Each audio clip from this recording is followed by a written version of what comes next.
ना आपके पास गुरु होंगे, वो स्थिति केवल और केवल मनुष्य की है, वो 50-50 पे होती है। किस पे होती है? 50-50 अगर अच्छे बुरे हैं तब भी मनुष्य का जन्म मिलेगा, लेकिन वो ऐसा होगा केवल अवसर है। अगर आप अच्छा उस समय मेहनत कर जाते हैं तो बढ़ गए, अगर नहीं कर पाए तो डाउन, फिर मनुष्य का जन्म नहीं मिलना। ये अवसर है। अक्सर भी कहा जाता है कि परमेश्वर मनुष्य के भीतर है। हाँ। कहाँ पे? हाँ? ठीक है, धन्यवाद, आप सबका धन्यवाद। हाँ, तो सब लोग कहते हैं ना प्रभु भीतर रहते हैं, पर भीतर कहाँ? ये अक्सर कहा जाता है। देखो माता जी, जो आपका प्रश्न है, देखो उसका परमात्मा को आप ये नहीं कह सकते यहाँ रहता है। परमात्मा सब जगह, आत्मा के विषय में जरूर कह सकते हो। आत्मा विषय को कहोगे तो आत्मा जो आपका हृदय प्रदेश है और आपके ये दोनों स्तनों के बीच में जो जगह है, यहाँ पर आत्मा रहता है। लेकिन परमात्मा के विषय में कहेंगे, परमात्मा एक जगह है कभी नहीं हो सकता, क्योंकि वो तो आगे ऊपर नीचे अपनी सब जगह है। उसे एक प्रदेश में कैसे कह सकते हो? उसके अंदर तो हम हैं, वो हमारे अंदर है, हम उसके अंदर हैं। और तो परमात्मा के विषय में तो सिद्धांत गलत हो जाएगा कि यहाँ है या यहाँ है। नहीं, परमात्मा के सिद्धांत के साथ में तो यही है कि वो सब जगह है। लेकिन आत्मा के साथ में, अगर आपने सुना होगा, इसमें बहुत सारी डिबेट हुई है। अजमेर में 2012 में सम्मेलन हुआ था, गोष्ठी हुई थी। ये गोष्ठी ध्यान गोष्ठी को लेकर के चर्चा हुई थी। उस समय बहुत सारे भारत के विद्वान, जो प्रसिद्ध विद्वान थे, सबको बुलाया गया था। उसमें यही रखा गया था कि जो आत्मा का प्रदेश है, हृदय प्रदेश जिसको कहते हैं, वो यहाँ रहता है। लेकिन परमात्मा के विषय में ऐसा आज तक कोई सिद्धांत नहीं है, ना होगा। आगे पूछिए। जैसे सर्जरी करते हैं, शरीर की सर्जरी करते हैं, सब कुछ दिख जाता है, यहाँ फेफड़े हैं, यहाँ लिवर है, लेकिन आत्मा नहीं दिखती। आत्मा नहीं दिखती। उसका कारण मन नाम की कोई चीज कहीं दिखाई नहीं पड़ती। ऐसा क्या? ऐसा क्या है माता जी? हवा को देखा है? बस हवा को जैसे नहीं देख सकते, वैसे ही आत्मा को भी एक ऊर्जा के रूप में है, उसका रूप नहीं है। कोई ऐसी कोई रूप हो गोलाकार में, ऐसा कुछ हो, वो नहीं है। वो आपकी शरीर के अंदर समाहित है, आपके नली के अंदर है, नस के अंदर है, खून के अंदर है। वो उसके अंदर जो ऊर्जा है वही आत्मा है। हाँ, हृदय के प्रदेश में है मुख्य स्थान। हाँ, मुख्य स्थान हृदय के प्रदेश में है। लेकिन अगर कोई खोल के देखेगा तो वो नहीं दिखेगी, हवा को नहीं देख सकते ना, लेकिन हवा हृदय में है। उनके अंदर जो शक्ति है वो आत्मा है। हाँ, जो बॉडी में काम कर रही है ना, सब कुछ ऊर्जा जिसके रूप में काम कर रही है, वो सब उसको आत्मा ही कहते हैं, जिससे मैं जान रहा हूँ। राजा जी कहा जाता है कि ध्यान करते समय, प्रभु की स्मरण करते समय भीतर केंद्रित करो अपने ध्यान को। केंद्र स्थान कौन सा है माता जी? इसमें जब आप योग में जाएंगे, अष्टांग योग में जाएंगे, अष्टांग योग में जब आप धारणा करेंगे और धारणा करते करते जब ध्यान की अवस्था में जाएंगे और ध्यान से जब समाधि की अवस्था में जाएंगे, तो वो अंतर की यात्रा है। अंतर की यात्रा में क्या होता है? तो पहले तो जो बाह्य विषय है, प्रत्याहार बाहर से सिक्योर ना है। और जब किसी एक मन को या आत्मा को, जो आप जिसको कह रहे हैं, पहले तो मन की अवस्था आती है।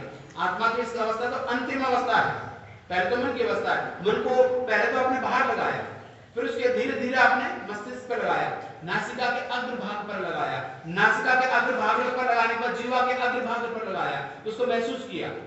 और उससे पहले तो यह है कि आपको पहले इंद्रियों को जानना पड़ेगा। इनको इंद्रियां मन से बड़ी हैं, बड़ी मतलब स्थूल है, आत्मा और स्थूल है। तो अगर आप इंद्रियों को नहीं जान पाए, जीवा का जो इंद्रिय है, रस इंद्रिय, अगर उसको महसूस नहीं कर पाए, तो आप मन को नहीं जान पाएंगे। अगर आपने ग्रहण इंद्रियों को नहीं जाना, तो आप मन को नहीं जान पाएंगे। तो जरूरी क्या है कि धारणा जो बनाए वो पहले नाक पर बनाए, नाक की इंद्रिय को बढ़ाएं। आपको कहीं भी कुछ भी हुआ, एक वहां चल रहा है, कोई बीड़ी पी रहा है दूर, आपको सुगंध आनी चाहिए। अगर आपकी इंद्रिय तेज है तो आप ध्यान कर पाएंगे। लेकिन जिसकी इंद्रियां डाउन हो गई है वो कहीं ध्यान करता हूं तो ऐसा नहीं।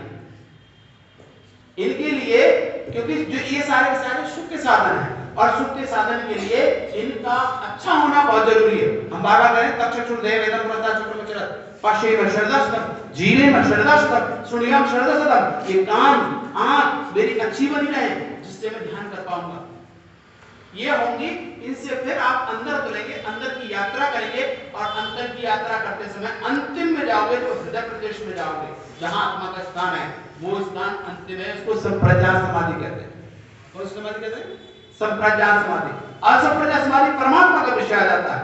जब योग दर्शन में आप जाएंगे तो संप्रज्ञात समाधि अंतिम है आत्मा, उससे पहले है मन, मन से पहले है इंद्रियां, इंद्रियों से पहले विषय, विषय जितने भी हैं वो है, उनको जान लिया, इनको जान लिया, तब आप अंदर जाएंगे तो ध्यान कर पाएंगे। और ध्यान की 3 स्थिति हैं, एक है वाचनिक, एक है मानसिक, एक है उपासना। 3 अवस्था। वाचनिक, वाचनिक इतनी जोर से बोलो कि आपकी ध्वनि आपको सुनाई दे। जब आपका लंबा अभ्यास हो जाए तो फिर उसके बाद बोलने की जरूरत नहीं है, होठ हिलाए। और जब वो भी लंबा हो जाए तो ना आपको होठ हिलाएंगे ना कुछ होगा, कहीं भी बैठेंगे परमात्मा के ही सानिध्य में रहेंगे। उसको कहते हैं ईश्वर प्रणिधान। क्या कहते हैं? ठीक है, हम जो ये करते हैं ना इसको ईश्वर प्रणिधान कहते हैं। क्यों? ईश्वर कैसा है? सर्वज्ञ है, सर्वव्यापक है और सर्वशक्तिमान है। तीनों शक्ति उसकी है, इन शक्तियों से ऊपर कोई नहीं है। तो जब आप ऐसे बैठते हो तो ये 3 शक्ति परमात्मा की आपको याद आनी चाहिए, तो आप उससे कनेक्ट हो रहे हैं। ईश्वर प्रणिधान। और कुछ कहना चाहते हैं?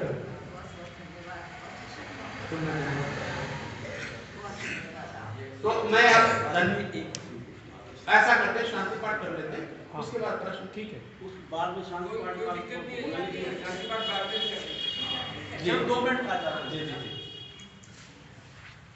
शास्त्री मेरा एक प्रश्न है कि जब मैं छोटा था तो मैं तब ज़्यादा देखा था गांव में कि क्या आत्मा के अंदर आत्मा आ जाती है क्या? जैसे मैं देखता था कि ज़्यादातर औरतों में होता है ये कि क्या फला आदमी मर गया गाँव में कोई भी, और वो किसी औरत के सिर आ गया उसकी आत्मा, और वो कहती है कि मतलब मैं तो फला आदमी, और उसको तंत्र मंत्र करके जो वो जो होते हैं वो भगा देते हैं। क्या ये सही है या गलत है? ठीक है, देखो ऐसा है, आत्मा जो आपके हृदय में है ना वो मुख्य आत्मा। आत्मा तो बहुत सारी आपके अंदर। कौन कौन सी आत्मा? श्वेत कणों के रूप में है, श्वेत रक्त है जो आपके अंदर जो भोजन पचा रहे हैं, आपके बहुत सारी चीजें। तो आत्मा तो बहुत है। मुख्य आत्मा जो आपकी है वो आप जो कर रहे हो, बोल रहे हो, ये सारी वो मुख्य आत्मा है। अब दूसरी आत्मा आप कह रहे हो कि प्रवेश करती है कि नहीं करती है, तो उसमें ये मेरा जो मानना है, ऐसा होता है कि अगर आपने उस व्यक्ति को बड़े गहरी रूप में देख लिया जो मरा है, या उसका गहरा चिंतन आपने कर लिया है, तो वो रोग हो जाता है। और रोग आयुर्वेद में है ये कि उसकी भाषा बोलेगा, उसकी तरह हरकत करेगा, आपकी बॉडी में 4 आदमियों से ज्यादा ताकत आ जाएगी। बॉडी में इतनी ताकत होती है, वो रोग है। ऐसा कुछ नहीं होता कि दूसरी आत्मा आपके अंदर प्रवेश करे, ऐसा नहीं।